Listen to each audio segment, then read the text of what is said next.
Esta conferencia comenzará a grabar.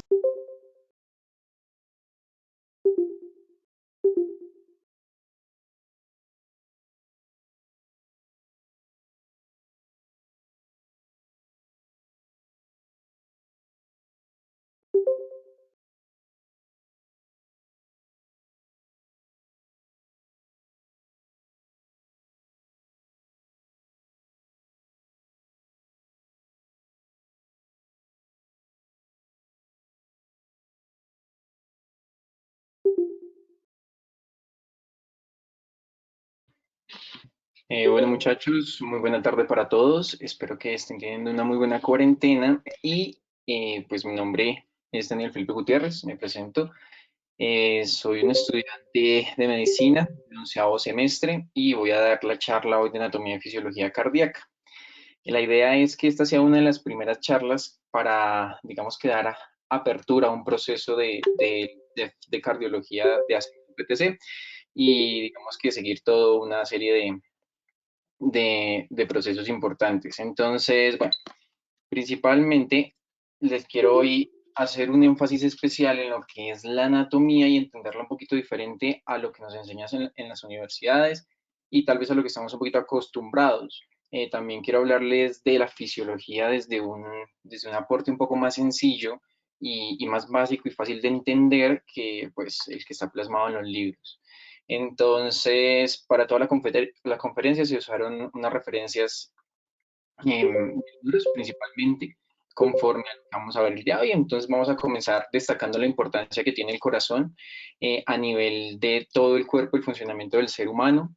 También a nivel histórico, toda la importancia que se le da a este órgano como principal, digamos que motor de la vida, por así decirlo, que abarca muchos sentimientos y muchas emociones.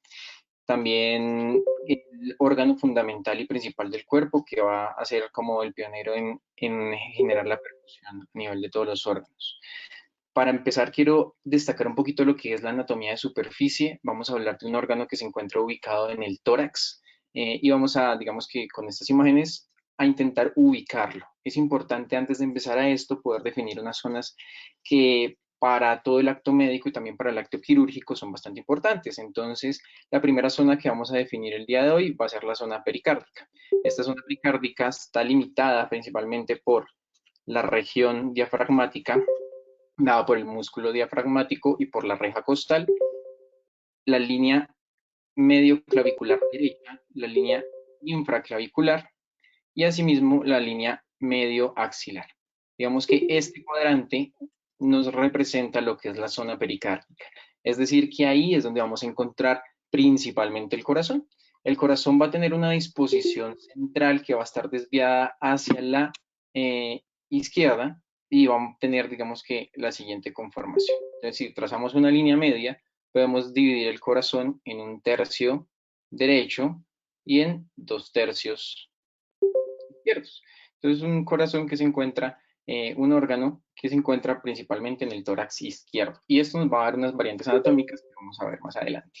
Esta gráfica nos permite dilucidar un poquito mejor lo que es el corazón, cómo está dispuesto y todos los límites que vamos a entrar a hablar ahora. La idea es que de aquí podamos tener tener un enfoque un poco más práctico, un poco más de lo externo hacia lo interno y asimismo también un poco tener una vista anatómica un poco más real. Entonces, ese es el tórax ya descubierto sin piel, entonces volvemos a ubicar lo que es nuestra zona pericárdica. Nuestra zona pericárdica va a ser esta, va a estar cubierta principalmente por el músculo pectoral mayor, el pectoral menor, los intercostales y pues una serie de huesos que también vamos a ver más adelante. Entonces, principalmente, como lo decía anteriormente, esta es una zona pectoral. Vamos a retirar lo que son los pectorales mayores y encontramos lo que es la reja costal. La reja costal está conformada pues por lo como son las costillas, los cartílagos costales y este gran amigo que va a ser el protector principal del corazón, que va a ser el esterno. El esternón va a ser el primer caballero, por así decirlo, de defensa del corazón. Y justo debajo de este lo vamos a encontrar Entonces, si seguimos y quitamos ya todos los planos musculares, nos encontramos con esto, que es una malla o una reja o una protección ósea y cartilaginosa que nos va a defender lo que es el corazón, que vamos a encontrarlo un poco más profundo. Al momento de retirar esta reja, vemos que el corazón está envuelto en muchos órganos que muchas veces nos queda un poco difícil dilucidar y relacionar con el corazón. El principal órgano que está en relación con el corazón, no solo por su fisiología, sino también por su anatomía, va a ser el pulmón, tanto el pulmón izquierdo como el pulmón derecho. Y este va a envolverlo, va a abrazarlo, por así decirlo, y va a generar, digamos, que el corazón esté dentro de otra celda un poco más flexible que no es la celda costal. Si pasamos a esto, ya vamos a encontrar el corazón, pero antes quiero hablarles un poquito de lo que es este órgano. Entonces, si vamos a hablar un poco del corazón, encontramos que el corazón es un órgano cónico, ¿sí? Que tiene una disposición hacia inferior y hacia lo que es la izquierda. Obviamente en la diapositiva se ve al contrario, y va a tener un eje, si lo ponemos en un plano, de 45 grados aproximadamente, hacia la parte inferior izquierda. Esta va a ser el eje cardíaco y lo que nos va a determinar muchas cosas fisiológicas y eléctricas después en otras charlas posteriores que veremos. Entonces es un órgano que se compone por 4 cámaras y que su principal función va a ser bombear sangre para poder generar una perfusión adecuada en cada uno de los órganos. ¿Listo? Entonces acá tenemos un corte un poquito más, obviamente estos son esquemas, no son corazones reales, pero nos hacen ver, digamos que una forma muy gráfica lo que es el corazón tanto externo como internamente. Pero listo, vamos a seguir con lo que es la anatomía básica del corazón. Para esto tenemos una de las celdas más importantes o uno de lo que se denomina la casa o la cavidad del corazón, que es el mediastino. El mediastino va a tener una serie de divisiones que nos expresa esta imagen. La principal división que va a tener va a ser una división superior de una división inferior. Y todo sigue siendo mediastino, sin embargo, vamos a dividirlo ya en un mediastino superior y un mediastino inferior. Este mediastino inferior va a ser el que abarque el corazón. El mediastino inferior se va a dividir a su vez en tres, en un mediastino anterior, en un mediastino posterior y en lo que es el mediastino medio, que compone todo lo que es la masa cardíaca y pues ¿el qué? El músculo cardíaco como tal. Listo. En esta imagen, digamos que puede hacerse un poco más gráfica, tal vez es un poco más dibujado hacia lo real, lo que es la cavidad mediastínica y también podemos hablar de lo que son las limitaciones del corazón.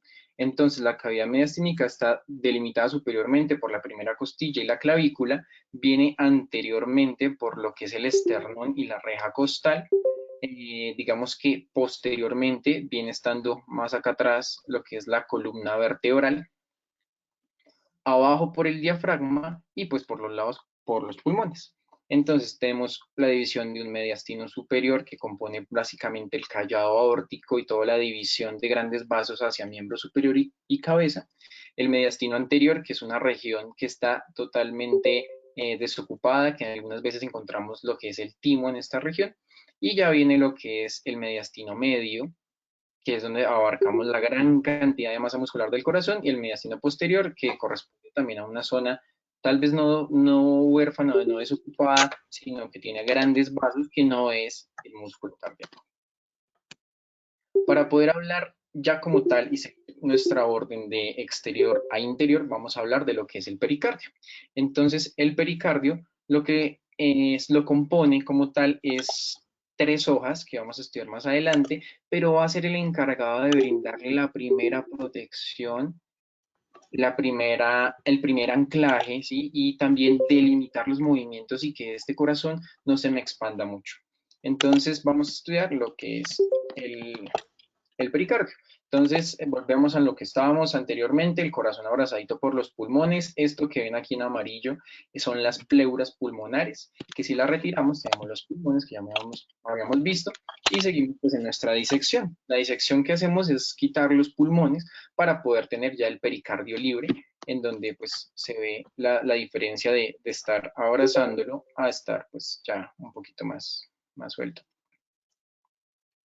Listo. Entonces, cuando disecamos esto, encontramos una serie de ligamentos que son importantes. El primer ligamento es un ligamento grande, fuerte, que se ancla del pericardio al diafragma. Es el primer ligamento que vamos a encontrar. Encontramos otros dos ligamentos que son los ligamentos pericárdicos externales superiores e inferiores. Entonces tenemos un superior y uno inferior. ¿Listo? Y debajo de estos vamos a encontrar otro que acá no se alcanza a dibujar, pero es otro ligamento que va del pericardio, debajo del pericardio external, hacia lo que es la columna, pasando por los grandes vasos y anclándose a la columna vertebral. Entonces, si ustedes se dan cuenta, es una bolsa fibrosa bastante recubierta por ligamentos y bastante fija que digamos que nos asegura este órgano tan importante. Entonces, ya empezamos a hablar de lo que veníamos hablando anteriormente, que es el pericardio fibroso. El pericardio fibroso es la primera capa pericárdica, la primera bolsa fibrosa que va a envolver al corazón.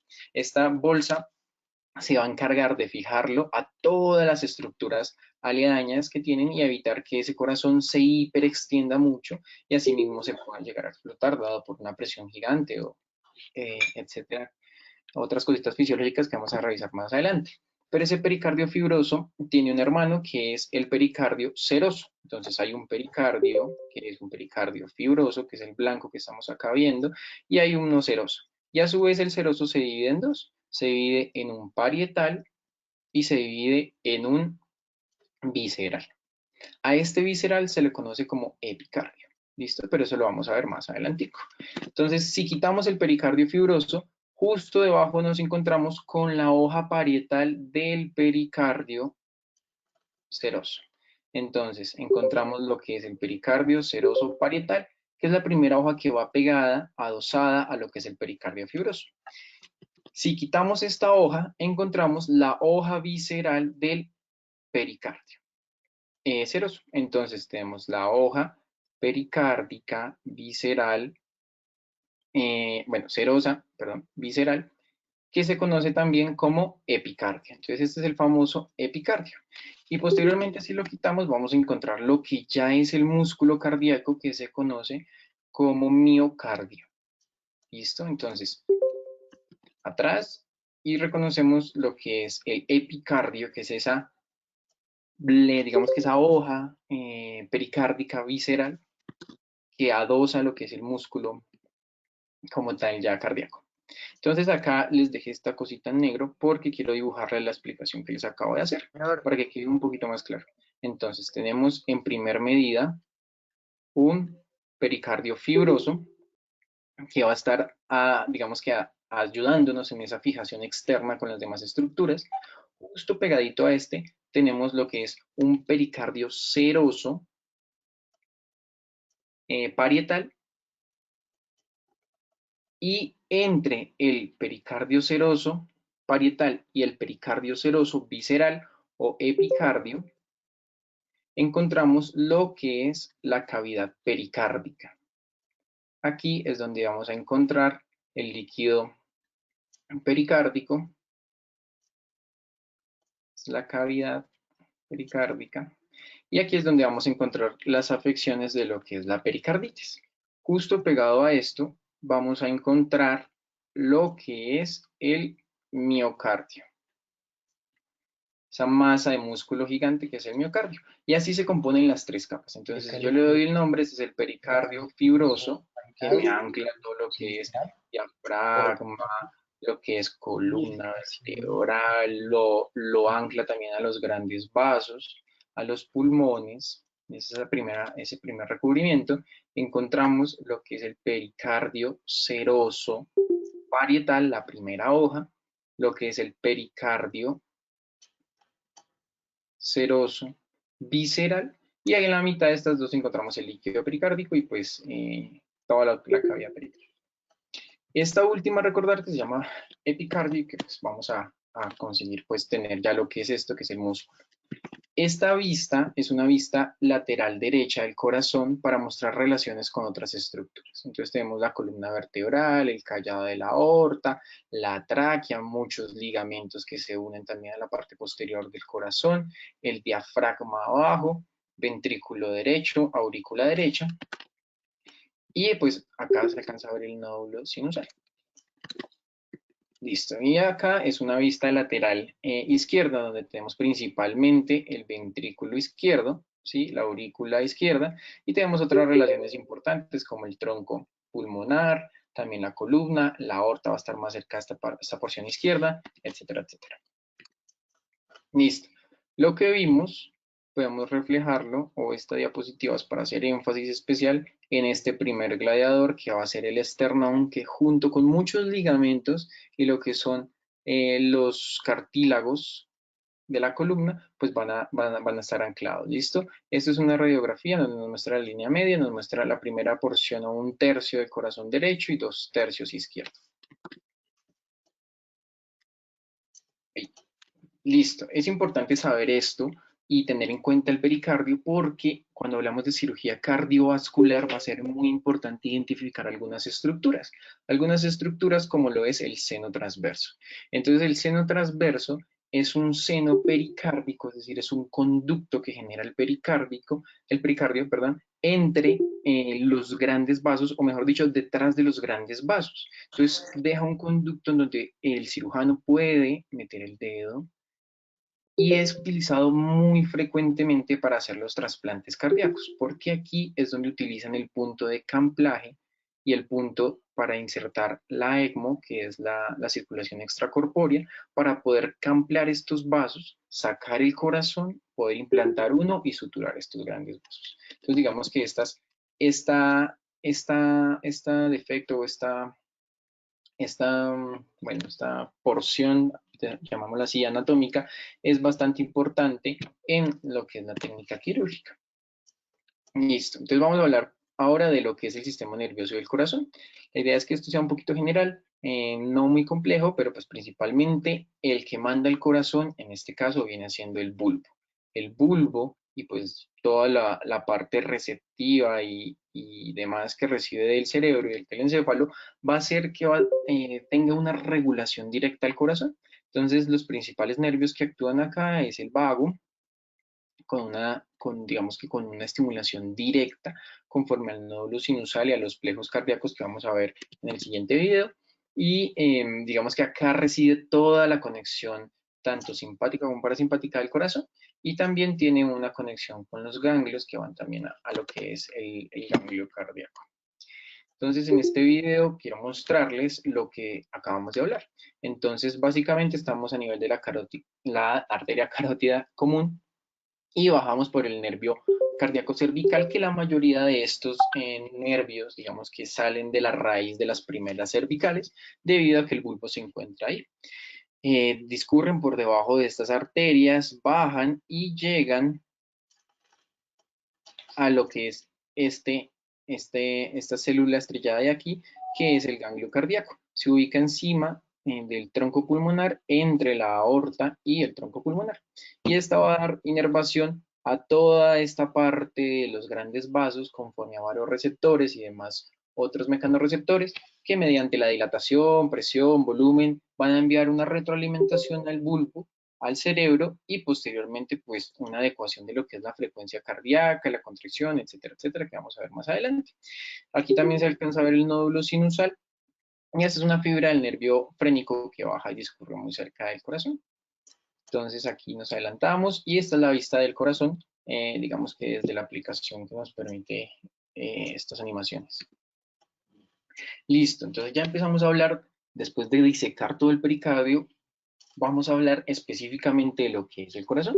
Entonces el corazón es un órgano, ya lo habíamos dicho, electromecánico, que funciona, como su nombre lo indica, por medio de la energía eléctrica, y que hay una estimulación celular que genera todo un proceso mecánico para cumplir su función principal, que es la de expulsar sangre. El corazón mueve sangre.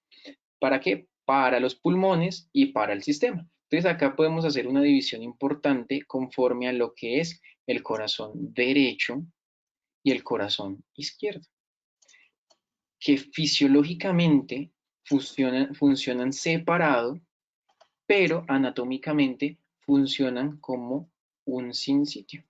Y hay otra explicación fisiológica porque le llaman sinsitio. Esto quiere decir que funciona como uno solo.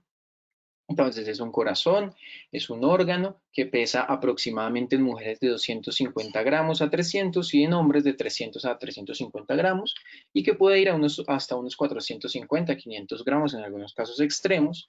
El tamaño del corazón es de aproximadamente 12 centímetros de alto, 9 centímetros de ancho y aparte de eso tiene una profundidad aproximada de unos 6 centímetros. Recordar que es un objeto cónico que tiene 3 caras, y vamos a revisarlo ahorita, que va a 45 grados hacia abajo y hacia la izquierda, que es su eje cardíaco principal. Aparte de esto, el corazón está conformado por un epicardio, un miocardio y un endocardio. Y vamos a revisarlos ahorita pues, en un video también con la aplicación. Entonces, ese es el corazón. Y aquí, este videito me ayuda a poder mostrarles cómo es el funcionamiento del corazón.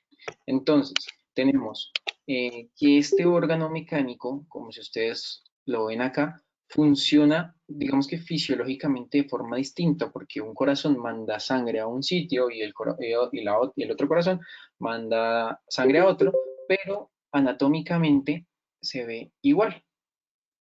Por eso es que se dice que es un sinsitio.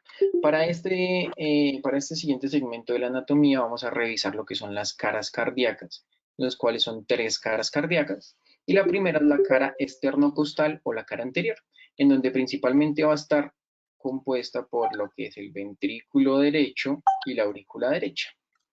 Entonces, la aurícula derecha y el ventrículo derecho se diferencian por el surco auriculoventricular. Y luego viene un surco interventricular donde discurren tanto la arteria interventricular anterior como la vena, que separa lo que es el ventrículo izquierdo del ventrículo derecho. Sin embargo, vamos a tener más caras y la segunda cara que vamos a revisar es la cara diafragmática. Es la cara de la base de los ventrículos. Principalmente la compone tanto el ventrículo izquierdo como el ventrículo derecho y una porción pequeña de lo que es el ventrículo derecho. El ventrículo izquierdo es un ventrículo un poco pequeño que no alcanza a tocar lo que es la cara diafragmática, sin embargo, pues se alcanza a ver. Y la última cara que vamos a revisar, casi no está en libros, pero es la cara pulmonar. Y la cara pulmonar o lateral es la que corresponde a todo el ventrículo izquierdo. Entonces, este ventrículo izquierdo que estamos viendo aquí, coloreadito de rojo, va a ser todo ese, digamos que ese componente grande de lo que es la cara pulmonar y va a estar en estrecho contacto con lo que es el pulmón, obviamente pues recubierto con su pericardio. Esto es un videito en donde pues podemos ver un poquito más esta porción. Entonces acá estamos viendo una cara esternocostal, principalmente aurícula derecha y ventrículo derecho, y da una impresión que el ventrículo derecho es más grande que el ventrículo izquierdo. Entonces acá pues, hacemos una rotación para que vean todas las caras y podemos empezar a disecar lo que es. Hasta este momento ya disecamos lo que es pericardio y epicardio y vamos a disecar lo que es el miocardio. Entonces cuando quitamos el miocardio de estas estructuras, tanto ventriculares como auriculares, podemos encontrarnos con lo que es el endocardio. Entonces, acá también disecamos lo de la aurícula y nos quedamos solamente con el endocardio de los ventrículos. Entonces, el endocardio de los ventrículos, como ustedes lo ven acá, tiene forma cónica también. Cada uno de estos son 2 conos dentro de un cono más grande, que estos van a estar encargados de albergar pues toda la sangre y asimismo pues de expulsarla. Se habla de que el órgano endocrino cardíaco por excelencia viene siendo el endocardio. Esto se compone de un tipo de enzimas para producir unas hormonas. Aquí, pues aquí un poquito en el video me fui para mostrarles el nódulo sinusal con sus 3 tractos, el tracto anterior, el medio y el posterior, y como también del anterior sale el tracto o el fascículo de Bachmann, que es el fascículo por excelencia que va a inervar lo que es la aurícula izquierda. Recordemos que todo lo que es la parte de aurícula derecha va a estar, digamos que el principal complejo eléctrico que va a estar ubicado es el nódulo sinusal con todos sus tractos, ¿listo? Entonces seguimos. Aparte de eso, de tener 4 cámaras, el corazón, 2 aurículas y 2 ventrículos, 2 cavidades receptoras de sangre y 2 cavidades expulsoras, vamos a tener una serie de puertas o válvulas cardíacas que nos van a ayudar a permitir el paso de sangre o no. Entonces vamos a tener válvulas de diferentes tipos y vamos a revisarlas. A nosotros comúnmente nos enseñan que solamente son 4 válvulas, pero nos vamos a dar cuenta que no es así. Cada una de estas válvulas se compone de una válvula, ¿listo? Y todas tienen 3, excepto la mitral que tiene 2 válvulas. Entonces, hablando de válvulas, tenemos las principales que son las válvulas semilunares, que van a estar en conexión con lo que son los ventrículos y los grandes vasos. Entonces vamos a encontrarlas tanto en la arteria o el tronco pulmonar y la arteria aorta. Entonces van a ser válvulas compuestas por 3 valvas pequeñas que van a estar ubicadas en esta forma, en forma de media luna, ¿sí? Y que van a permitir un sellado completo cuando haya un reflujo y un aumento de la presión en los grandes vasos y evita que la sangre se devuelva a los ventrículos. Entonces tenemos un flujo de sangre positivo y si las válvulas, digamos que en un corazón sano, están funcionando de la mejor manera. Aparte de esto, en las válvulas aórticas vamos a encontrar lo que es la salida de las 2 principales arterias que irrigan el corazón, las cuales son las arterias coronarias, pero vamos a verlo más adelante. Aquí esta imagen nos muestra lo que es una válvula mitral y lo que es una válvula aórtica. Entonces, diferencias grandes que vamos a ver a continuación en el siguiente video va a ser pues principalmente que las válvulas auriculoventriculares, es decir, que van de la aurícula al ventrículo, van a ser mucho más grandes que las semilunares. Y aparte de eso van a tener otras características como cuerdas tendinosas y músculos papilares que van a ayudar a contener la fuerza del volumen y la presión del corazón con cada ciclo cardíaco y con cada sístole y diástole. Entonces acá podemos ver una vista superior de lo que es las válvulas seminulares, en este caso la pulmonar y la aórtica, que tienen 3 valvas cada una. Y acá también vemos lo que es la válvula tricuspide, mucho más grande, y la válvula mitral, esta con 2 valvas y esta con 3 valvas, por eso se llama tricuspide. Listo. Este punto que queda acá y que estoy coloreando, no sé si alcanzan a ver con exactitud, se llama lúnula. Esta lúnula, digamos que es el punto de covalescencia o de cohesión de las 3 valvas, exactamente. Cada valva tiene un pequeño tubérculo en la punta y este tubérculo va a ser muy importante porque ahí en la mayoría de las endocarditis infecciosas o lúpicas podemos encontrar que hay depósitos, ya sea de calcio, de sodio o bacterianos, que lo que hacen es dañarme ese punto de convalescencia, es decir, dañan la lúnula. No hay un punto en donde haya un buen cerrado porque hay más peso de una válvula que en otras. Y este punto de daño nos va a generar, pues digamos que unas patologías que vamos a ver más adelante que se llaman insuficiencias valvulares, tanto aórticas como mitrales, como lúpicas, etcétera, etcétera, infecciosas que vamos a ver pues, más adelante conforme avance el set. Acá se ve la válvula mitral cerrada y la válvula tricuspide cerrada y las semilunares. Listo, todo este complejo de músculos, de valvas, de tejido que hemos estado pues, revisando hasta el momento, está soportado por algo. Y el corazón tiene un esqueleto fibroso, que es el cuerpo y el que le da el sostén a todo el órgano y en donde vamos a encontrar también la base del corazón. Entonces, este anillo fibroso va a estar dado por los anillos como tal de inserción de las válvulas, en la inserción de las válvulas tanto semilunares como lo que es la porción membranosa del tabique interventricular y toda esa adopción de círculos y digamos que de porciones membranosas que nos van a generar pues el esqueleto fibroso donde va a estar anclado todo el músculo que hemos hablado. Entonces acá en este video vamos a poder observarlo mucho mejor. Y entonces, encontramos lo que es en una vista de inferior a superior, inclinamos un poquito hacia la derecha para poder verlas de frente, encontramos lo que es las dos válvulas auriculoventriculares, tanto mitrales como tricuspidias, con sus valvas correspondientemente en este tramo abiertas, y las dos válvulas seminulares con cada una de sus valvas, en este caso cerrada.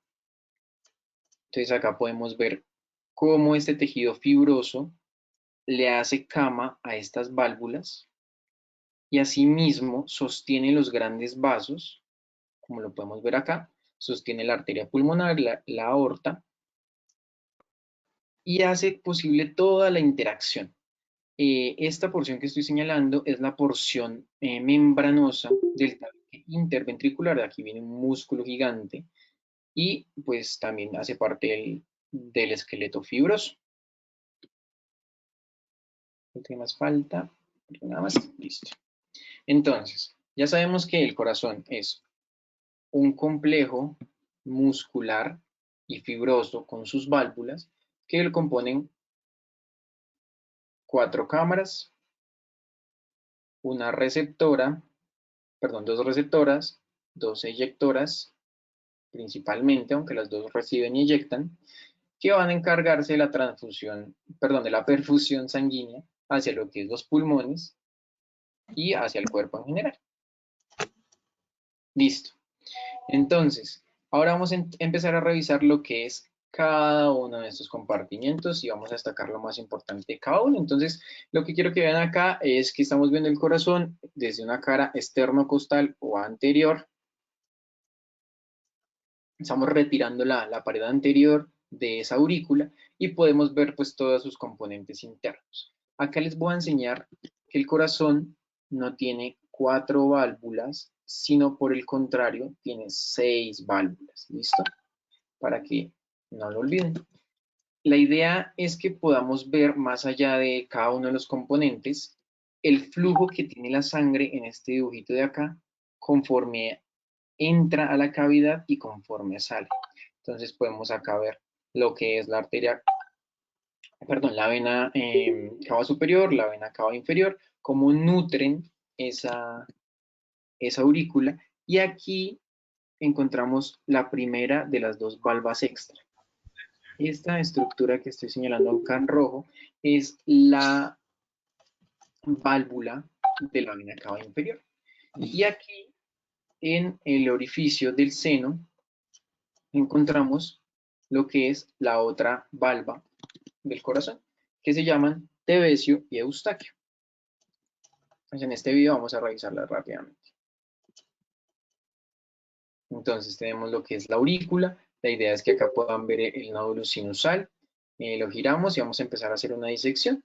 Entonces, si ustedes se dan cuenta, y para acá el video, tenemos el nódulo sinusal cerca a la inserción de lo que es la vena cava superior, y acá van los tractos que habíamos hablado anteriormente del nódulo sinusal. Empezamos a hacer una disección hacia abajo para que veamos. Al fondo se ve lo que es el orificio de la vena cava inferior y vamos a ir disecando. Entonces bajamos, bajamos, bajamos. Lo importante aquí poder reconocer la aurícula y que cada una de las aurículas, cada uno de estas cavidades tienen una prolongación. Esta prolongación se llama auriculilla. Hay una auriculilla tanto derecha como izquierda, que acá también se alcanza a ver, que son como unas aleticas, unas aleticas que alcanzan a abrazar un poquito a los ventrículos.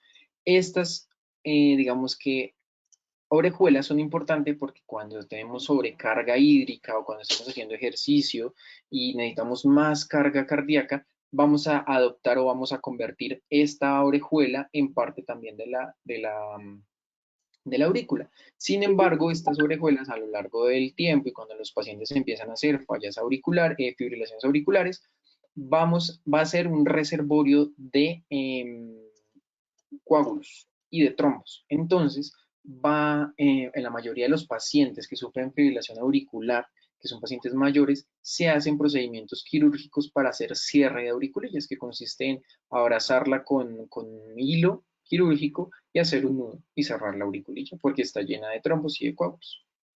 También es importante que la tengamos en cuenta para fibrilación auricular.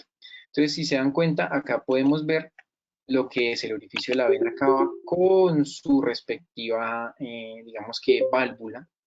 Y aquí tenemos la otra válvula del seno coronario. Entonces la aurícula en teoría tiene 4 agujeros. El primero, el de la vena cava inferior, acá arriba vendría otro, que es el de la vena cava superior, el agujero auriculoventricular y el agujero del seno coronario. Cada agujero debe tener una válvula, excepto el de la vena cava superior. Entonces acá tenemos 2 válvulas, solo la aurícula derecha tiene 3 válvulas, ¿listo?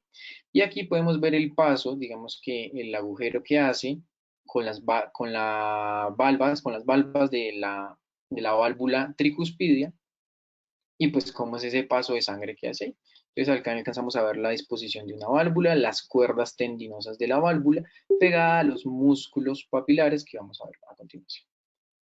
Entonces, eso es como hacemos una disección, digamos que cardíaca, para ver la anatomía un poquito mejor. Vamos a ver qué nos mostramos. Listo, acá empezamos a mostrar ya el ventrículo. Y eso es a lo que seguimos. Entonces, seguimos en una cara externocostal y esta es la cara anterior del ventrículo donde hacemos una disección de la pared. Y encontramos muchas diferencias a lo que es una aurícula. El músculo ventricular es diferente al músculo auricular y por esa diferencia también es mucho más trabeculado. Quiere decir que es mucho más rugoso y la pared tiene muchas más salientes, muchas más entrantes. Y también se ve la diferencia entre los músculos papilares que tienen los ventrículos, a diferencia que no las tienen las aurículas. Estos músculos papilares van a ser importantes porque van a resistir la carga y la presión cuando haya que cerrar la válvula tricuspidia o mitral, ¿listo? Y ese es el flujo de entrada que tiene a la aurícula la sangre. Aquí estamos atravesando, perdón, lo que es ese anillo, esa válvula del flujo de la aurícula que viene, baja y toca la punta cardíaca y vuelve a subir y se va hacia el pulmón. Esa es la dinámica que sigue la sangre en el corazón derecho. Entonces, siempre es en forma de U o bueno, acaso esta es en forma de U, entonces el ventrículo izquierdo, perdón, derecho tiene una forma, una disposición en U que permite pues que ese flujo sanguíneo siga directamente de la aurícula al ápex o a la punta del ventrículo derecho y suba directamente al pulmón. Listo. Seguimos. Ya. En este video vamos a ver pues las cositas del ventrículo derecho. Entonces estamos en una cara un poquito diafragmática, inferior, vamos a poder disecar lo que es el ventrículo, entonces vamos subiéndolo, y aquí es donde quiero que noten, quedó un poquito muy abajo, pero eso acá se endereza. Quiero que noten cómo es la disposición en U de lo que es el ventrículo derecho. Entonces viene la aurícula derecha, hay un llenado del ventrículo derecho, se abre esta valva, posteriormente se cierra, pero va directamente la sangre hacia lo que es la arteria pulmonar y esa válvula pulmonar. Acá seguimos mostrando eso, hacemos un poquito más de disección. El ventrículo derecho parece ser mucho más grande que el izquierdo y pues maneja menos volumen que el volumen izquierdo y tiene una pared muscular un poco más delgada, entonces por eso se ve una cavidad más grande. Pero bueno, aquí vamos a ver lo que es la aurícula izquierda y cómo hacemos esta disección desde una cara pulmonar, ¿sí? Una cara lateral, y abrimos lo que es el ventrículo izquierdo y la aurícula izquierda de paso. Entonces tenemos la inserción de todas las venas pulmonares.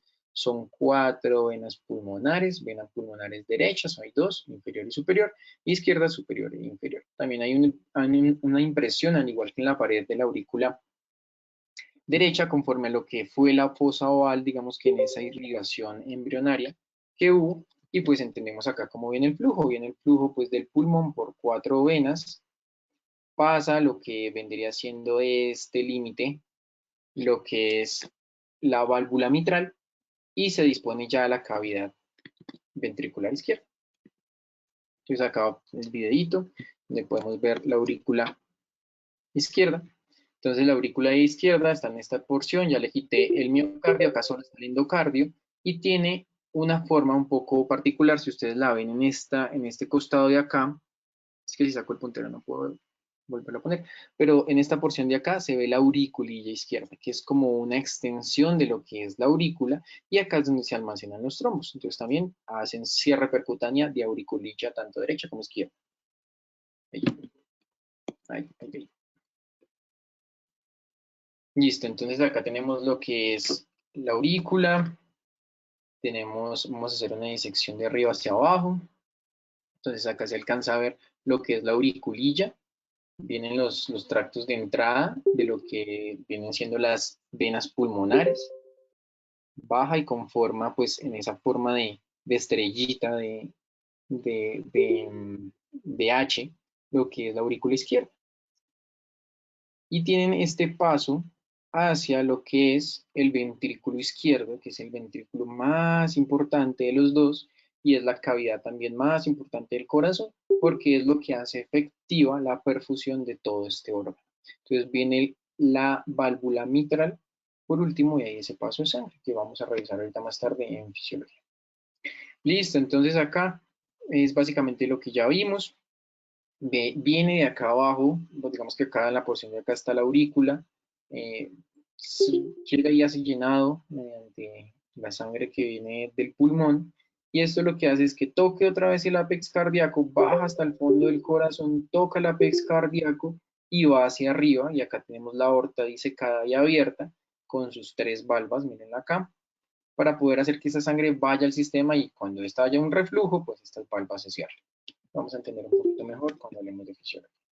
Listo, aparte de eso, y aprovechando pues para hablar también y seguir hablando de anatomía, tenemos lo que son las arterias coronarias. Entonces acá tenemos una vista anterior de lo que es las valvas de la válvula aórtica. Recuerden que son 3 valvas por válvula y de estas valvas van a salir las arterias coronarias. La irrigación coronaria, la irrigación cardíaca, se da cuando el corazón está en sístole, porque hay menos presión y recuerden que a mayor presión y mayor fuerza colapsan las arterias. Entonces el corazón propio se nutre cuando este mismo está en sístole, cuando ya sacó toda la sangre nueva por la aorta, se está relajado y hay un reflujo que esto se cierra y ese reflujo es el que alimenta las arterias coronarias. Esta es una gráfica en donde muestra las diferentes posiciones anatómicas que puede tener, pero esta es la arteria coronaria derecha y acá puede salir la izquierda o de acá o de acá o de acá. El punto es que siempre salen muy cerquita y están dispuestas en la válvula posterior.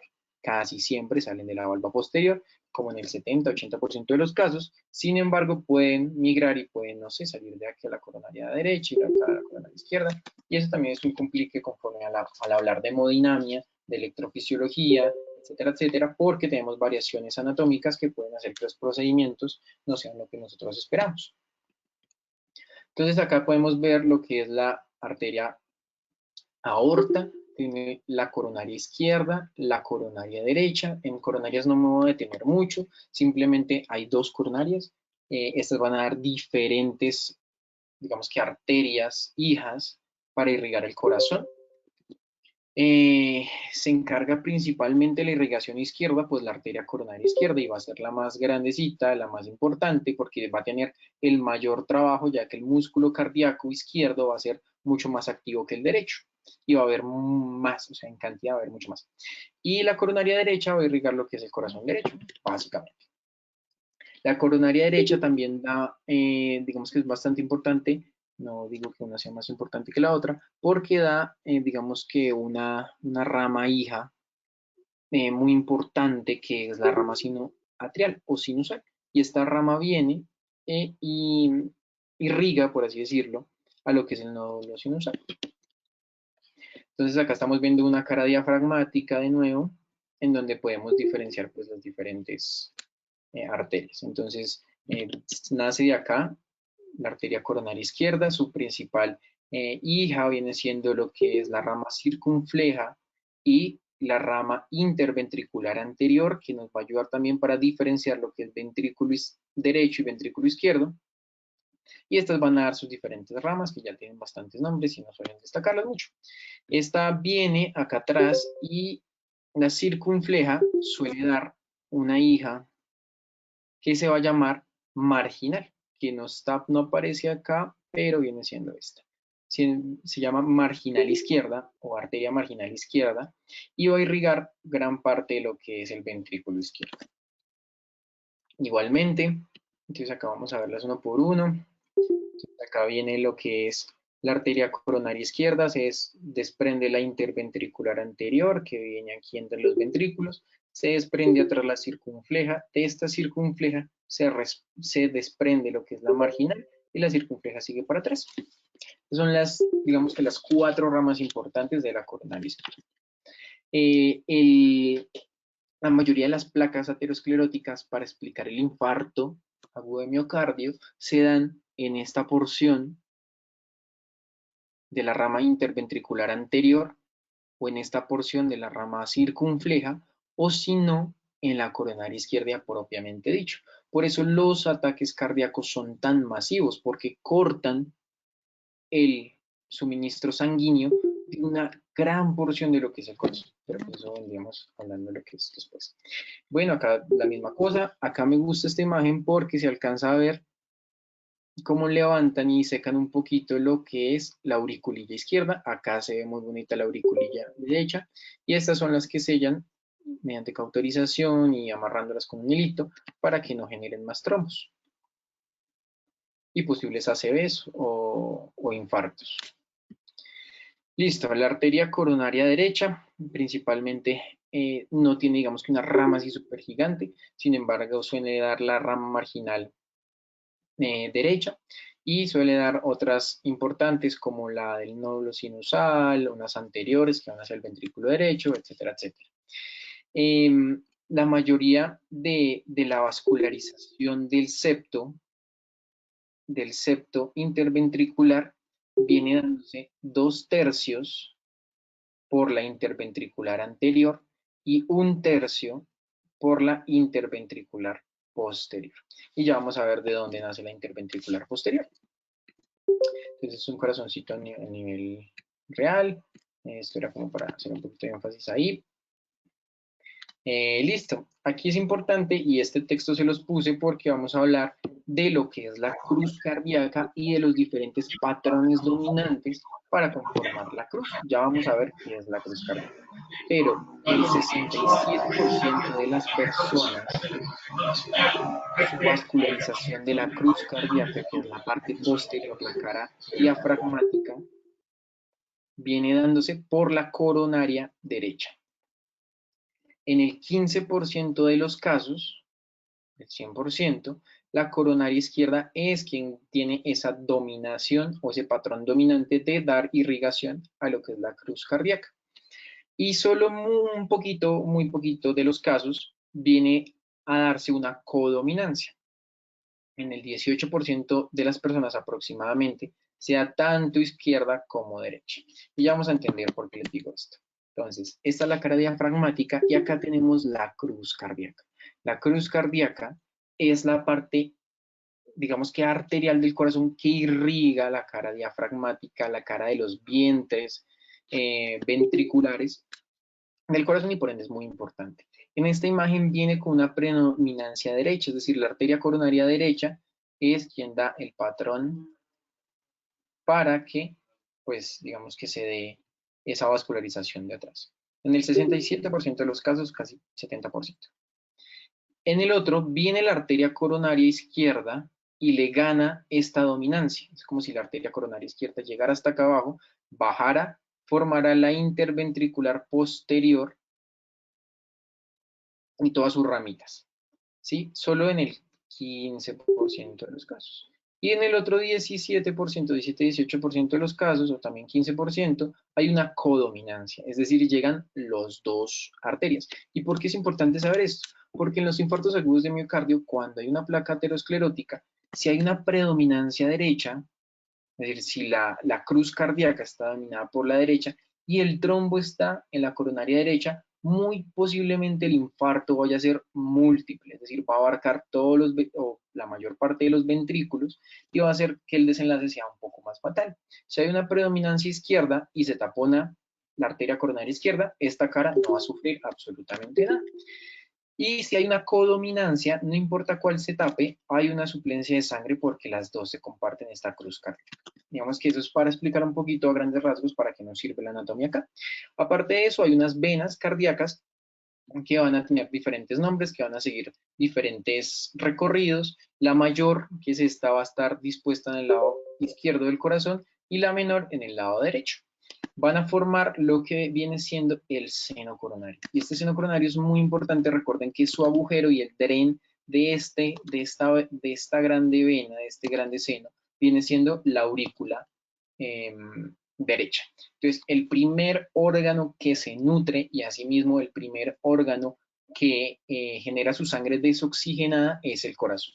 Él mismo se alimenta, él mismo hace los desechos para que él mismo corrija eso y sea el motor de la vida. Aquí esta tablita no la voy a explicar, es una tablita grande, la traje solamente para que ustedes se dieran cuenta de la arteria, el origen, el recorrido, la distribución y las anastomosis que hacen, para mirar también qué es lo que hacen. Entonces esta tablita, si pudieran tomarle un pantallazo o guardarla, está súper bien explicada, conforme las irrigaciones coronarias, derechas, sinusales, bueno, están todas las arterias importantes del coronario. Listo, entonces ahora vamos a hablar de lo que es un sistema especial que es el sistema eléctrico del corazón que nace específicamente en el nódulo sinusal y como ya veníamos revisándolo, tiene tres tractos, un tracto medio, uno posterior, uno anterior, el haz de Bachmann que viene a irrigar la aurícula izquierda, y esta disposición anatómica del sistema de conducción es la que me permite tener una fisiología como la tengo, en donde la primera porción que se va a contraer va a ser la aurícula derecha, pasando a contraerse también un poco, una media porción de la aurícula izquierda, mientras esto hace la conexión entre el nódulo auriculoventricular, el haz de His y la división de las ramas, y empieza a despolarizarse todo el corazón. Si ustedes se dan cuenta, lo último que se viene a despolarizar viene siendo el ventrículo izquierdo, ¿sí? Y la punta del corazón, que es la que me saca la sangre. Y este orden, que es orden, mejor dicho, de nanosegundos, de milisegundos, es el que me permite que todas las cámaras cardíacas se abastezcan de sangre de manera ordenada. Primero esta, mientras esta se va llenando, esta también se viene llenando, mientras esta expulsa, esta también expulsa, y esta se llena de final, y también expulsa. Entonces tenemos un nódulo sinusal, que viene siendo este, tres tractos, y el tracto, digamos que más superior, va a ser el que dé el tracto o el haz de Bachmann, que es pregunta de residencia de cardiología, y esto va a llevar el impulso a lo que viene siendo el nódulo auriculoventricular. Este nódulo auriculoventricular va a recibir los tres tractos, va a transportar el impulso eléctrico mediante el haz de His, que acá está, y viene a pasar a dividirse en las ramas, una rama derecha y dos ramas izquierdas, una viene siendo posterior a otra anterior porque hay mucho músculo ventricular izquierdo, pero ya lo vamos a ver más adelante. Entonces este videito es exactamente eso lo que me muestra. Entonces, como les decíamos, aquí quitamos la aurícula, quitamos todos los músculos, dejamos solamente el sistema de conducción. Entonces viene lo que es el nódulo sinusal, ese nódulo sinusal, bueno, quitamos la aurícula, está dado por los tres tractos y también se une en el nódulo auriculoventricular. Ese nódulo auriculoventricular va a atravesar ese caparazón, ese tejido fibroso, y este tejido fibroso, este esqueleto fibrótico, va a tener una importancia muy grande conforme a la despolarización, porque como vamos a ver en fisiología, estas células cardíacas tienen una característica, perdón, de automatismo y de conductibilidad. Y este esqueleto va a cortar esa conductibilidad, esa conducción eléctrica que viene de las paredes auriculares hacia las ventriculares, haciendo que el único paso eléctrico del corazón, de las aurículas al ventrículo, sea por este haz y por este nódulo, que es el nódulo auriculoventricular y el haz de His. Es la única forma por la que la corriente surge fisiológicamente hacia los ventrículos. Cuando tenemos otras, tenemos un tipo de arritmias. Estas arritmias se llaman por nodo de reentrada o también por algún tipo de, se me olvidó el nombre en este momento, de sentido horario antihorario, que después lo vamos a ver, que hay una conexión entre la aurícula y el ventrículo y el tejido fibroso no alcanza a separarla, entonces genera un desorden eléctrico en el corazón y predispone pues a las arritmias cardíacas. Este viene y se divide en dos, en una rama izquierda que se va a dividir precisamente en esta porción, en dos también viene una rama izquierda que se divide en anterior y posterior y una rama pues derecha que se ve acá. Y me voy a alejar un poquito, listo. Aquí, entonces acá vemos cómo la red eléctrica abraza lo que es el ventrículo derecho y el ventrículo izquierdo respectivamente, listo. Y así es como tenemos una configuración anatómica de la red eléctrica del corazón que vamos a estudiar pues más a profundidad ahorita en fisiología. Listo, entonces es lo que veníamos diciendo, el nódulo sinusal viene generan conductos eléctricos, mediante llegan al nódulo auriculoventricular, pasan el haz de His y genera pues toda la perfusión eléctrica del corazón que aún en últimas viene siendo lo que genera la contracción muscular. Entonces acá tenemos un ventrículo derecho, el ventrículo izquierdo es mucho más grande para que siempre se lo graben, almacena mucho más sangre y su músculo es mucho, mucho más grande. Se dice que, bueno, no se dice, cuando uno mira el corazón en una disección y ve los dos ventrículos, uno ve la siguiente disposición. Pues uno ve el ventrículo izquierdo circular y el ventrículo derecho triangular abrazando lo que es el corazón. La pared ventricular de músculo es mucho más grande que la pared ventricular derecha y pues viene el septo que viene doblado hacia el corazón derecho. Cuando tenemos alguna patología como una comunicación interventricular o auricular que aumenta las presiones en las cavidades izquierdas, uno ve la disposición de la siguiente manera. Entonces uno ve un corazón grande derecho y ya no hay un respeto, por así decirlo, hacia el ventrículo izquierdo y el ventrículo derecho empieza a igualar presiones. Pero eso también lo vamos a ver cuando veamos malformaciones cardíacas. Listo. La última sección va a ser de fisiología cardíaca. La idea es que mediante esta explicación anatómica podamos relacionar la anatomía con la fisiología y poder entender un poquito más cómo funciona el corazón. Entonces, antes de arrancar, hay unas propiedades funcionales básicas que ustedes deben saber cuando hablamos de cualquier proceso eléctrico cardíaco, que son las que tenemos aquí en la pantalla. Entonces, hablamos principalmente de lo que es el vasomotropismo, que habla o es sinónimo de la excitabilidad del corazón, es decir, la capacidad para que esa célula se despolarice y se repolarice. El cronotropismo, que habla del automatismo y de la ritmicidad, que viene siendo qué tan frecuente el corazón se contrae y que lo hace de manera involuntaria,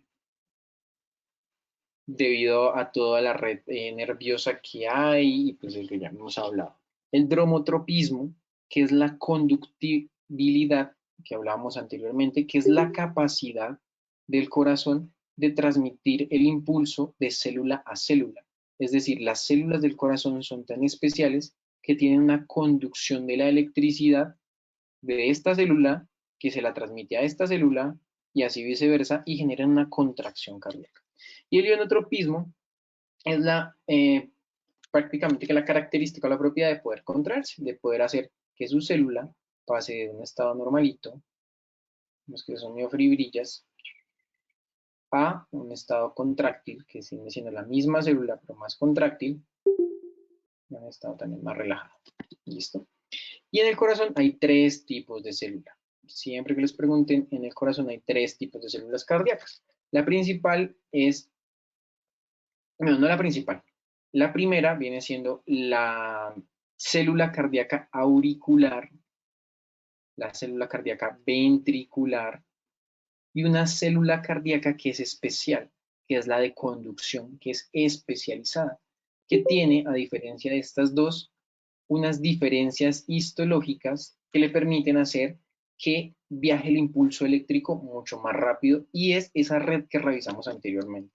Es decir, es esta red especial de eléctrica que vienen siendo las mismas células cardíacas especializadas que generan pues una conducción más rápida. Entonces siempre hay tres tipos de células cardíacas.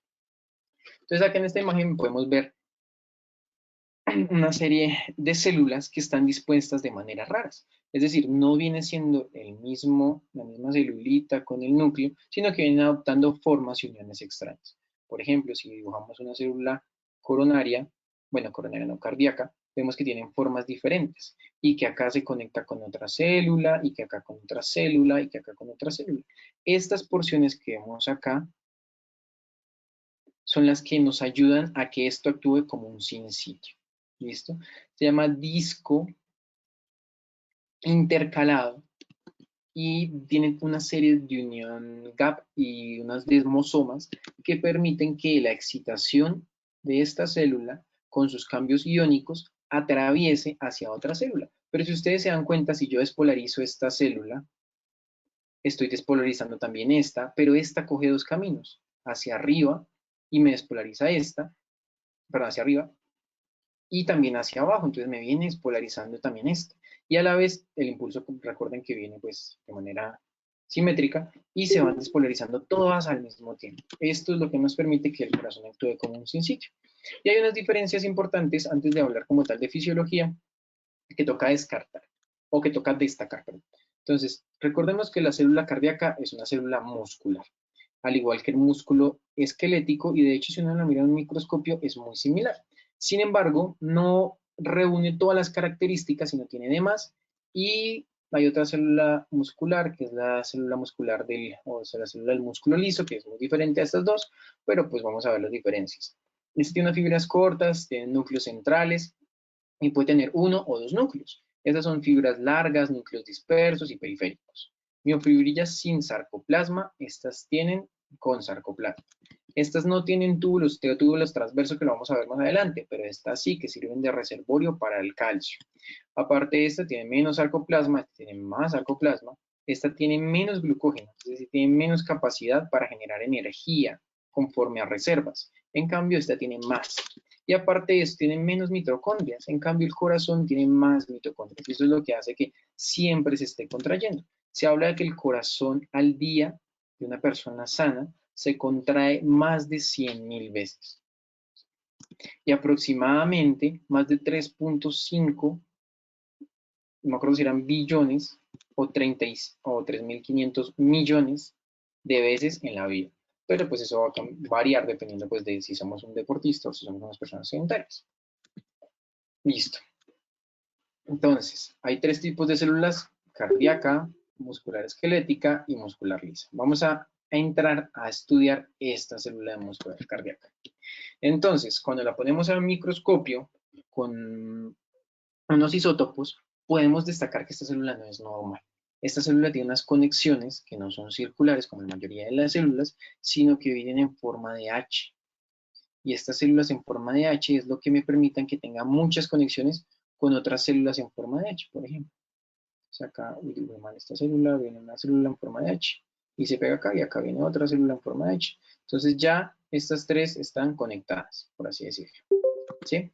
Y eso es lo que vemos acá. Entonces vemos dos núcleos, vemos las miofibrillas en rojo, las capas, pues las capas de la membrana celular, etcétera, etcétera. Y cuando hacemos ya una esquematización, encontramos un núcleo que está unido, digamos que esta es una célula, está unido por estos discos intercalares que me generan la unión entre varias células y me permiten, mediante los gap junction y los desmosomas, generar el paso de tanto la unión como el paso de potenciales de acción y también el paso iónico.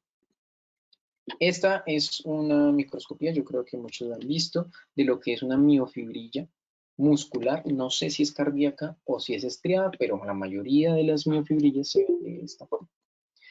Entonces, para hablar de función del corazón, ya dijimos que la función principal es mecánica, es bombear sangre, mover sangre no oxigenada a oxigenizarse, o no, como se diga, y de oxigenada para que todo el cuerpo tenga esa perfusión. Entonces se puede dividir en dos, como ya lo habíamos hablado, un corazón derecho, un corazón izquierdo, que aunque tengan funciones diferentes, una mandar sangre al pulmón y otra mandar sangre al sistema y tenga presiones y volúmenes diferentes, van a trabajar como un sinsitio. ¿Listo?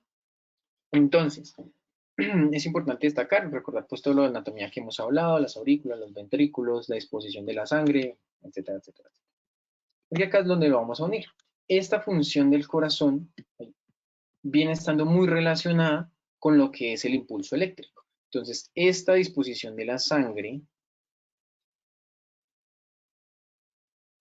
viene dependiendo de la contracción. Y la contracción viene dándola pues el sistema eléctrico que viene de la aurícula al ventrículo y genera pues la despolarización de esta, que ya vamos a ver cómo se hace. ¿Listo? Entonces, está estrechamente relacionado lo que es el circuito eléctrico del corazón con su función mecánica. Por eso se dice que el corazón es una electrobomba o tiene una función electromecánica. Y esa inervación pues viene pues de todos los núcleos y cadenas simpáticas, del nervio vago, etcétera, etcétera, que ya habíamos hablado. Y las principales neurotransmisores, por así decirlo, hormonas que van a hacer que el corazón tenga esa función, va a ser la acetilcolina y la noradrenalina, estimulando el nódulo sinusoide, dependiendo si quieren que vaya muy rápido o más lento. Listo, vamos a tocar un término que es bastante importante en fisiología, que es el ciclo cardíaco. El ciclo cardíaco se define como una secuencia de pasos, tanto sonoros como eléctricos, mecánicos, de volumen y de presión, para hacer que su corazón o el corazón tenga la función de poder eyectar la sangre. Ese ciclo cardíaco se va a dividir prácticamente que en dos cosas, en la sístole y en la diástole.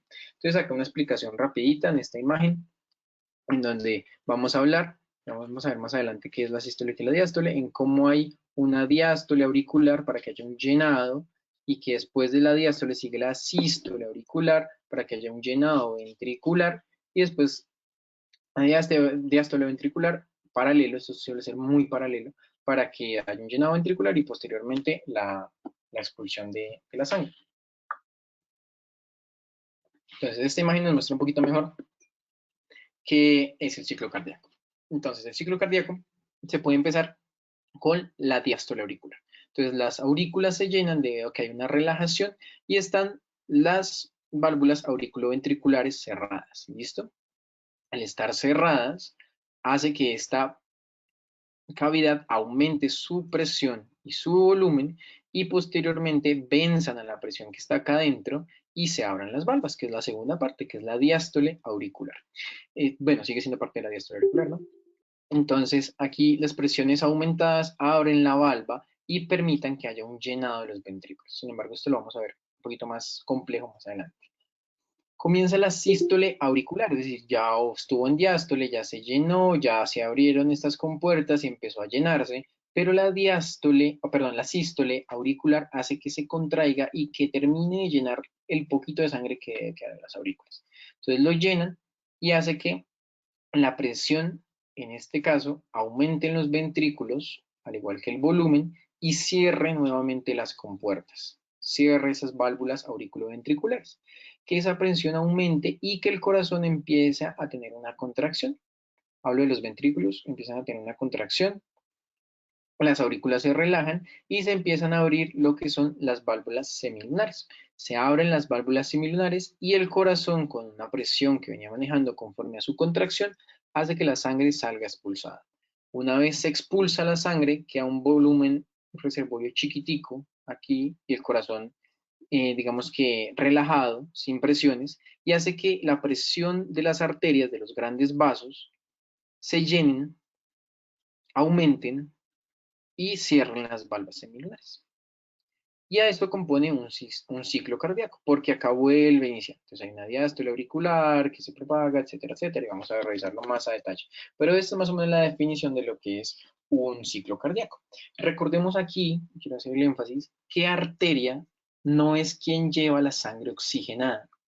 Por definición, las arterias son aquellas que sacan la sangre del corazón y las venas, arterias sacan, y las venas son aquellas que entran o introducen o llenan el corazón, sino que antes sí se tenía la definición de que dependía del oxígeno que llevara la arteria, entonces por eso la arteria pulmonar lleva sangre baja en oxígeno y las venas pulmonares llevan sangre rica en oxígeno.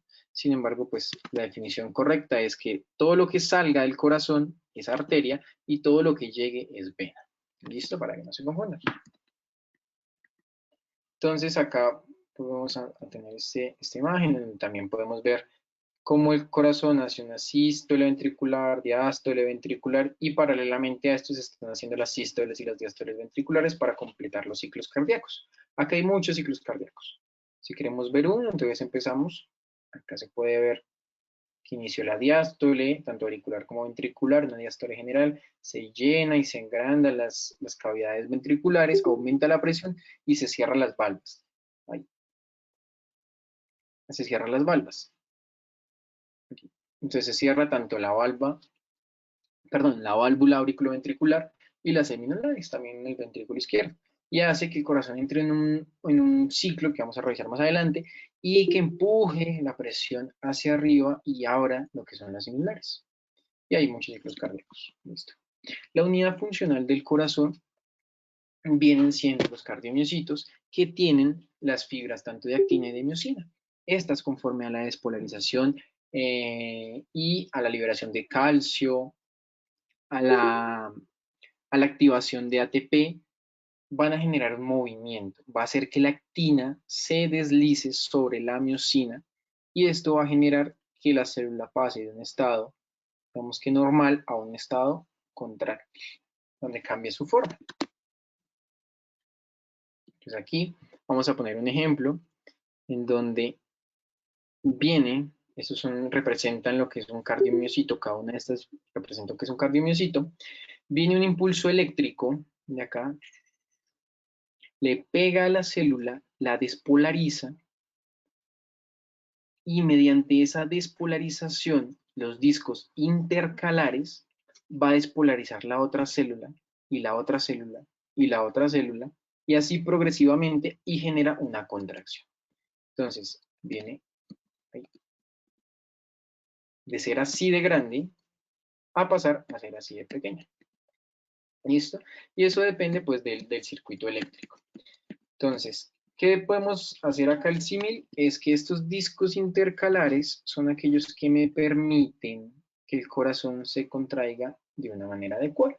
Y esos discos intercalares van a estar ubicados entre célula y célula. Ahí, listo. Entonces, podemos hablar con este ejemplo de lo que es la sístole cardíaca y la diástole cardíaca. La sístole cardíaca corresponde al aumento de presión porque hay una contracción del músculo, es decir, hay una estimulación eléctrica iónica que vamos a revisar ahorita para que las células cambien y se contraigan. Esto hace que la sangre salga de la cavidad, porque la cavidad era así y pasó a ser así. Entonces, pues el volumen que había acá tuvo que salir y quedó un poquito de volumen. Ahí. Entonces, esto también nos explica y nos habla de lo que es la diástole, porque la diástole se puede ver como la relajación, es decir, como la relajación muscular que permite el llenado de las cavidades cardíacas, tanto auriculares como ventriculares, y permite que haya un funcionamiento y una dinámica cardíaca adecuada. Conforme a la acción iónica, tenemos que varios componentes iónicos van a tener acción y partida en esta fisiología.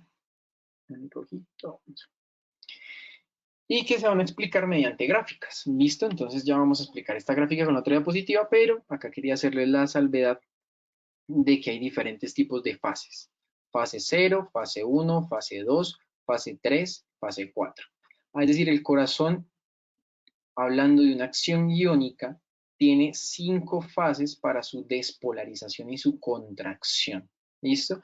La fase 0 corresponde a la apertura de canales rápidos de calcio que permite que la célula muscular se vuelva positiva internamente muy rápido debido a que hay una gran, digamos que entrada de sodio, de calcio, perdón, entrada de sodio a la célula y hay una despolarización brusca, ¿listo? Entonces la entrada de sodio es el principal elemento para despolarizar la célula cardíaca y eso corresponde a la fase 0, la entrada de sodio. entra el sodio a la célula y tenemos una despolarización brusca que pasa de menos 85 milímetros de mercurio aproximadamente a 20 milímetros de mercurio. Perdón, de milivoltios. De menos 85 milivoltios a 20 milivoltios. Al momento de encontrar esta medida eléctrica, podemos ver que hay un descenso. Este descenso corresponde ya a lo que es la fase 1, que principalmente lleva a que estos canales de sodio ya se abrieron y se cerraron en este momento para dar apertura a unos canales más lentos, que son los canales de potasio, y que el sodio, mediante otros canales, como los canales lentos también, pueda entrar y hacer una meseta. Esta meseta es gracias a la salida de potasio, a la entrada de sodio y a la entrada masiva de canales de calcio. ¿Listo? Entonces, esto corresponde a la fase número 2, la entrada de sodio, la salida de potasio y la entrada de calcio. A fase 1, perdón. A fase 2 se le conoce porque ya estos canales de calcio, de sodio, están cerrados, ya no hay más quien positivice la célula y hay una salida progresiva del potasio. Y también de algo que vamos a revisar que se llama la bomba ATP-ASA sodio potasio.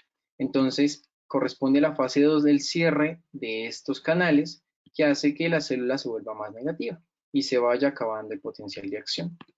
La fase 3 corresponde ya a la apertura como tal de estos canales de potasio que terminan de negativizar la célula porque salen de esta, y la fase 4 ya es una fase, digamos que isoeléctrica, en donde no hay, digamos que ni una activación ni una entrega, pero sí se prepara para la próxima fase 0. Entonces, en el corazón todo es un ciclo.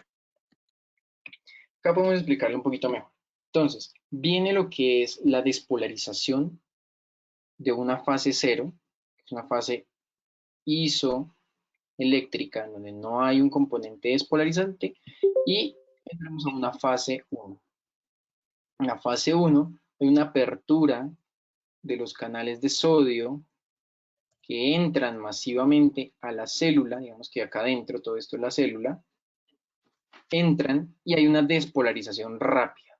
Cuando acaba esta despolarización rápida y llegamos a este pico, ingresamos a lo que es, perdón, creo que me equivoqué, si viene siendo la fase 4, la que no tiene energía, viene a fase 0, perdónenme, lo que es la entrada de canales de sodio rápidos que despolarizan la célula, la vuelven positiva rápidamente, esa es la fase 0, y cuando llegamos a este pico, encontramos la fase 1, ¿listo? Entonces viene fase 4 relajada, se despolariza mediante la entrada masiva de sodio, llega a la fase 1 que abre los canales de calcio y los recursos de los cardiomocitos que están en el túbulo T entran, las reservas de calcio, y le dan o le pegan o despolarizan algo que se llama el cerco o el retículo sarcoplásmico, que son grandes almacenes de calcio intracelulares. Estos grandes almacenes de calcio intracelulares se van a abrir y van a permitir que este calcio que hayan almacenado dentro, que es mucho más grande que el calcio del túbulo T, se libere y señalice la contracción de la miofibrilla. Una vez pasada el cierre de estos canales, que entramos a la fase 2, en donde hay un cese de estos canales, una apertura de los canales de potasio, que el potasio sale y vuelve más negativa a la célula porque el potasio es positivo, encontramos que hay una relajación. Esta relajación hace que haya energía para convertir lo que es una proteína transmembrana de ATP para entrar de nuevo el calcio al retículo sarcoplásmico y depositarlo de nuevo en el cerco. ¿Listo? Posteriormente a esto, la célula se vuelve mucho más negativa de lo que ya venía, el potencial eléctrico disminuye y ya entramos a lo que es la fase 3. La fase 3 incluye lo que es la salida después del cierre de estos conductos, la salida de potasio, y se cambia calcio, que viene otra vez al túbulo T, por entrar sodio de una manera más lenta, y el sodio sale por otra bomba, que es la bomba sodio ATPasa. Sale el sodio de nuevo, se vuelve extracelular y ingresa otra vez el potasio, haciendo que la célula recupere una fase 4, que es lo que predispone para que inicie otra vez la fase 0.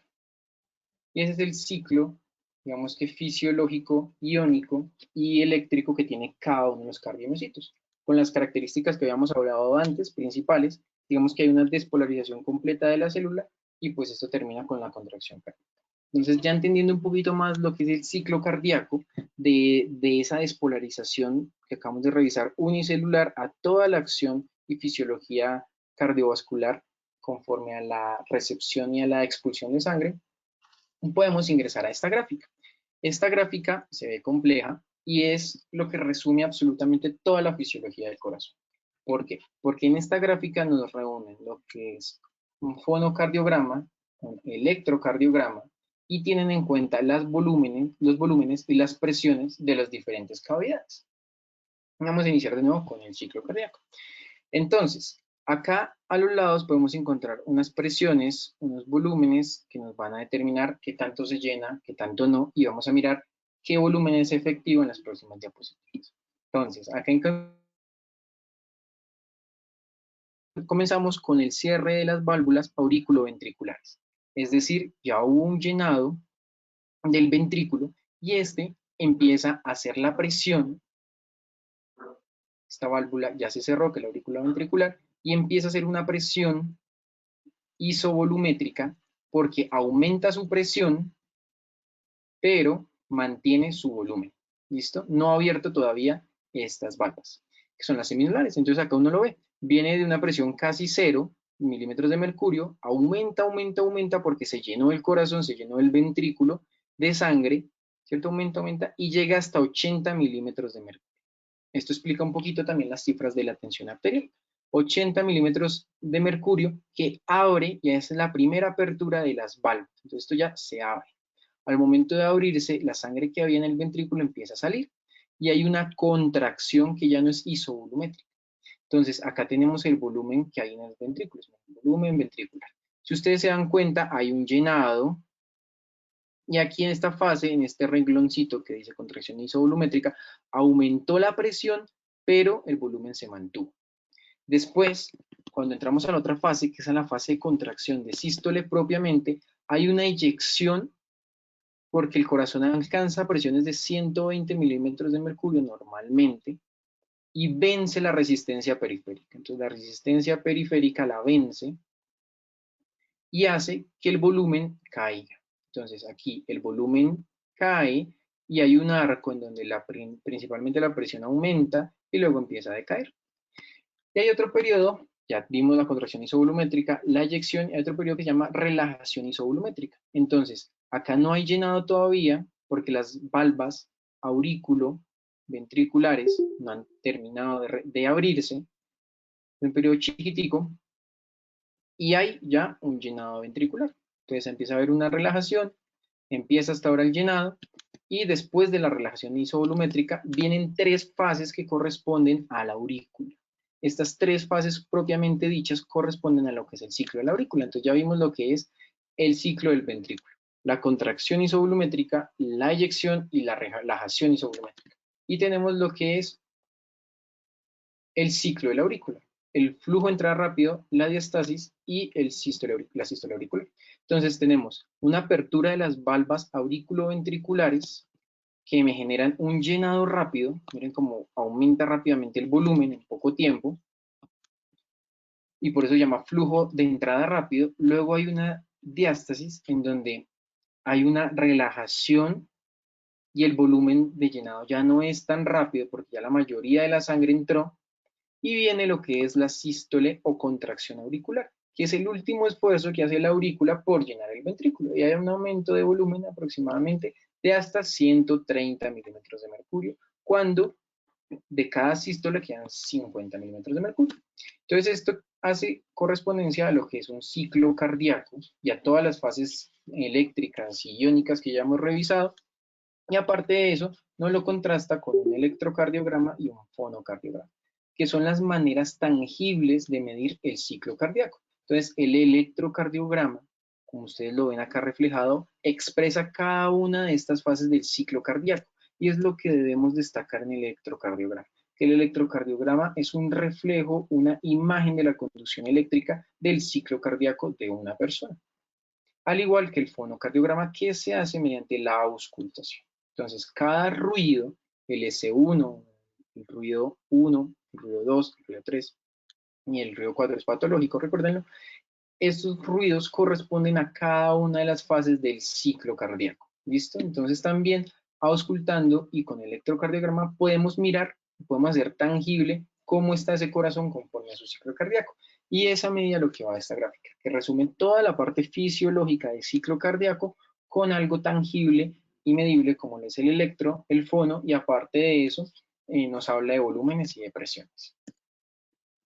Ya más o menos por acá, ya estamos terminando, es a destacar unos daticos aproximadamente para que se den cuenta la diferencia entre corazón derecho e izquierdo. La aurícula derecha maneja presiones de 1 a 5 milímetros de mercurio. El ventrículo derecho de 17 a 30 milímetros de mercurio. La aurícula izquierda entre 5 a 12 milímetros de mercurio. Y el ventrículo izquierdo es el que manda en el corazón, es el más importante, maneja presiones de entre 90 a 140 milímetros de mercurio, para que se encuentre un poquito la diferencia que hay entre estas. Ya que hay más gráficas que nos pueden hablar de ciclo cardíaco, simplemente pues no va a profundizar mucho, son ejemplos también. Acá tenemos unos conceptos que son interesantes revisar, que vamos a revisar en la próxima diapositiva y terminamos. Entonces se abre la válvula mitral o la aurículo ventricular en el punto A. Se abre y permite una fase de llenado, que ya habíamos hablado antes, ¿cierto? Fase de llenado rápido, una diastasis y una contracción o una sístole auricular que me termina en el llenado. Acá aumenta tanto la presión en el ventrículo que se cierra de nuevo la válvula aurículo ventricular y hay una contracción isovolumétrica. Entonces, en esta gráfica lo que nos comparan es el volumen con la presión. Y hay una contracción isovolumétrica en donde hay un aumento de la presión en el ventrículo izquierdo, pero que no altera el volumen. Una vez se abre la válvula aórtica o la válvula semilunar, tanto pulmonar o pues la aórtica, hay un periodo de eyección.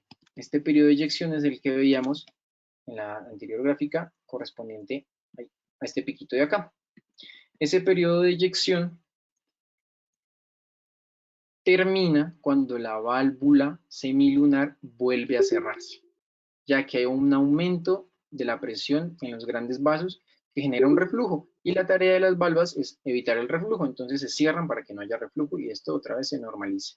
Aquí es donde se llenan las coronarias e irrigan el corazón. Luego hay un periodo de relajación isovolumétrica y luego vuelve a empezar. Entonces la válvula auriculoventricular se abre porque hay un aumento del volumen y de la presión en las aurículas y vuelve otra vez todo el periodo de llenado rápido, la diastasis y la contracción auricular, se abre de nuevo y pues se repite el ciclo. Y eso es exactamente lo que pasa acá. Pero pues acá nos explican unas gráficas de presiones un poco más grandes y elevadas que iremos más adelante revisando hipertensión arterial.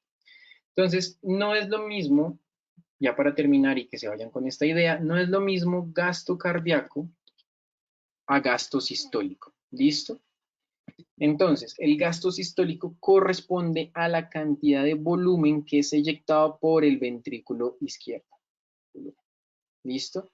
Este volumen que se eyecta aproximadamente es de 70 a 90 milímetros con cada contracción ventricular izquierda.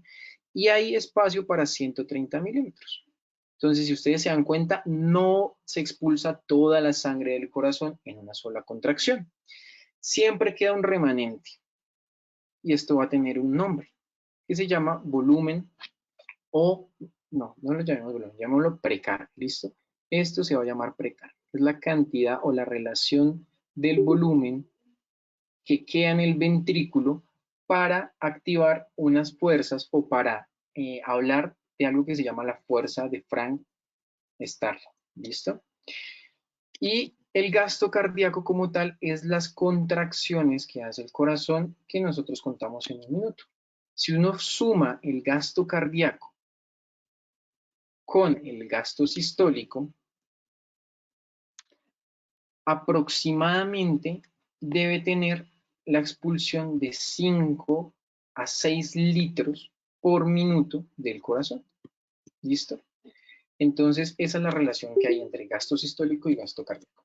Entonces, tenemos unas definiciones. Acá no quería hablar con volúmenes porque se pierden un poquito, pero tenemos ya con estas 5 definiciones, que es precarga, que es poscarga, y que es lo que estos términos que están acá, el volumen telediastólico, volumen sistólico y el volumen telesistólico. Entonces, básicamente, el volumen telediastólico hace referencia al llenado completo ventricular, que vienen siendo 130, de 110 a 130 milímetros de sangre. Luego tenemos el volumen sistólico, que es la cantidad de sangre que se expulsa, que hace referencia a lo que es el gasto sistólico, que es aproximadamente 70 a 90 milímetros de sangre. Y aparte está el volumen telesistólico, que es lo que queda. Entonces quedan aproximadamente 30, 40 a 50 milímetros. Y eso es importante para iniciar de nuevo el otro ciclo. Entonces acá de nuevo los ciclos, pero ya lo hemos visto. Entonces para acelerar un poquito, ya esta es la última diapositiva. Venimos hablando de lo que es precarga y poscarga. Entonces, precarga es la relación que guarda el volumen final de la sístole, es decir, el volumen telesistólico, con la energía de la contracción y la longitud de la fibra para poder hacer la siguiente contracción. Entonces, la ley de Frank-Starling dice que entre más se pueda estirar la fibra, de una manera fisiológica sin romperse, más fuerte puede hacer su contracción. En cambio, si no está bien estirada, no se va a poder estirar ni contraer de manera adecuada. Entonces, si esta es mi adecuada precarga de una célula, la fuerza de Frank-Starling dice que me voy a contraer de manera adecuada, duro. Pero si no alcance a estirarme de manera adecuada, pues tampoco me voy a contraer de la mejor manera. Entonces, esto es lo que intenta explicar la ley de Frank-Starling. Y la poscarga refiere a la resistencia que tiene que hacer el músculo ventricular izquierdo para vencer, a la fuerza que tiene que hacer el músculo ventricular izquierdo para vencer la resistencia periférica del cuerpo. ¿Listo? Obviamente con una válvula aórtica funcional sin estenosis que sea fácil de traspasar. Entonces, en resumen, esta foto del Dr. Rush. Entonces, la poscarga es la resistencia que debe vencer el músculo del ventrículo izquierdo para que la sangre pueda fluir hacia los vasos. ¿Listo? Y la precarga es el llenado que debe haber tanto de aporte de la aurícula como remanente ventricular o volumen telesistólico para poder generar una nueva contracción efectiva. ¿Listo? Entonces tenemos estos dos términos que los van a encontrar mucho en los textos de enfermedades cardiovasculares, en fisiología, en anatomía, porque van a explicar y van a resumir muchas de las cosas que aquí vimos. Bueno, entonces ya esta era la última diapositiva. Muchísimas gracias. Espero que me estén escuchando. Si alguien tiene alguna pregunta, con mucho gusto me la puede hacer.